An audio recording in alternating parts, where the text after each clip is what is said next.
So basically ये एक lipid profile test हम लोग देख रहे हैं, जो कि पेशेंट है, पेशेंट बेसिकली है 73 ईयर का, और बेसिकली ये डायबिटिक पेशेंट था, डायबिटिक पेशेंट है बेसिकली। तो बेसिकली हम लोग इसमें क्या क्या देखेंगे, कोलेस्ट्रॉल देखेंगे, एचडीएल देखेंगे, एलडीएल और ट्राइग्लिसरिक और वीएलडीएल। तो बेसिकली जो कोलेस्ट्रॉल लेवल होना चाहिए वो पेशेंट का होना चाहिए लेस देन 200, और कितना है 121.40 बेसिकली क्या है, नॉर्मल है कोलेस्ट्रॉल लेवल। तो बेसिकली और उसके बाद हम लोग देखेंगे एचडीएल और एलडीएल। तो बेसिकली ये लिपिड प्रोफाइल टेस्ट हम लोग क्यों कराते हैं, जो लिपिड प्रोफाइल टेस्ट कराना क्यों ज़रूरी है, क्योंकि लिपिड प्रोफाइल टेस्ट में अगर आपका जो बैड कोलेस्ट्रॉल है अगर वो आपका बढ़ गया है तो वहाँ पे कोरोनरी आर्टरी में ब्लॉकेज होने का चांस होता है, जिससे हार्ट डिजीज़ का जो वो मेन रीजन हार्ट स्ट्रोक या फिर हाइपरटेंशन या फिर हार्ट अटैक का मेन रीजन होता है यही चीज़ें। ये लिपिड प्रोफाइल हाई एलडीएल जिसको बैड कोलेस्ट्रॉल भी हम लोग बोलते हैं। तो या फिर जो फैटी है उसमें भी लिपिड बढ़ने का ज़्यादा चांस होता है, इसलिए फैटी को भी कराना चाहिए, जो कि जो ज़्यादा फैटी पीपल्स है, या फिर जो पेशेंट कभी कभी जो पेशेंट थीन भी होते हैं, पतले भी होते हैं, उन्हें भी ये टेस्ट करा लेना चाहिए, क्योंकि अमूमन देखा जाता है जो लाइफ स्टाइल है यहाँ पे इंडिया में, वहाँ पे कोलेस्ट्रॉल बढ़ा हुआ पाया जाता है।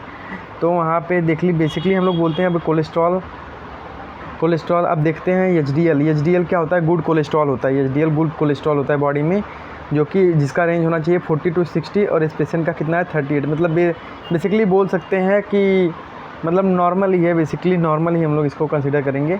उसके बाद एलडीएल का होता है, एलडीएल जो है सबसे ख़राब कोलेस्ट्रॉल होता है बॉडी का, एलडीएल सबसे ख़राब कोलेस्ट्रॉल है, जो कि कोरोनरी आर्टरी में क्या करता है, जो भी आर्टरी में जो है ब्लॉकेज चालू कर देता है, यही एलडीएल बढ़ने की वजह से। तो एलडीएल का वैल्यू कितना चाहिए, 50 to 160 होना चाहिए। मैं आपको जूम करके दिखाता हूँ, 50 to 160 होना चाहिए, 50 to 160 होना चाहिए, और इस पेशेंट का कितना है 59.84।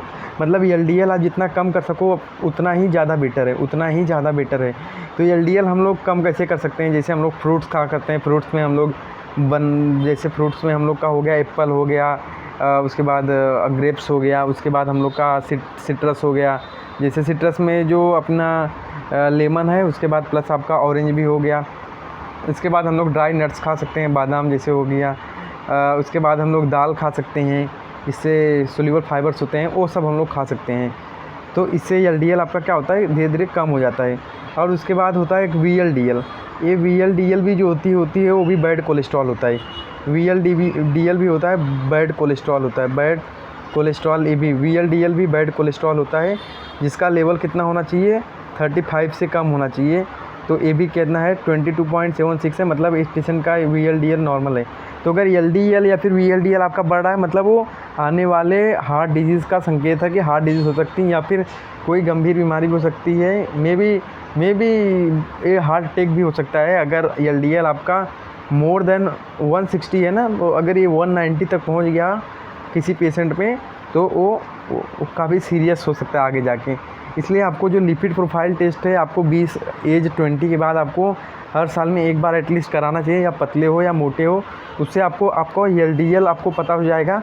तो उससे अगर आपका एलडीएल पता हो जाएगा तो आप अपना जो लाइफ स्टाइल है, डेली का जो रूटीन है खाने का, उसमें आप चेंजेस कर सकते हैं उसके हिसाब से।